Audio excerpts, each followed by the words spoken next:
আমি বুঝি না ফুচকা আমার একটু ফেভারিট করে অক্সিজেন ছাড়া বাচ্চারা মতো ফুচকা ছাড়া বাচ্চা নাই কি জানি ফুচকা বাসি কত সুন্দর বাসি খাবে কেমন আছিস বাচ্চি ওই যেটা কিছু বুকাইতেছ শুনোরা পিছনে গে এই মাত্র পিছনে দেখছি বাসি 5 মাস আগে আমাদের 5 টাকা হাওড়া দিয়েছিলি যে মনে আছে এটি ফেরত দে দেখছি না তুই খাই হ্যাঁ পুচ্ছা নিশ্চিত খা আমি ব্যাগ খাই না পুচ্ছা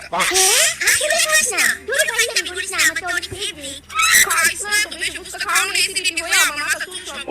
হ্যাঁ জানি আমি এই রিসার্চটা আমি ইউজ করি অ্যাজ গুডনেস রোজমেরি ওয়াটার অনেক দিন থেকে ইউজ করতেছি হেয়ার ফলটা কমাও লাগে নতুন চুল গজাইতেও কিন্তু অনেক হেল্প করে প্রায় বোতলে করে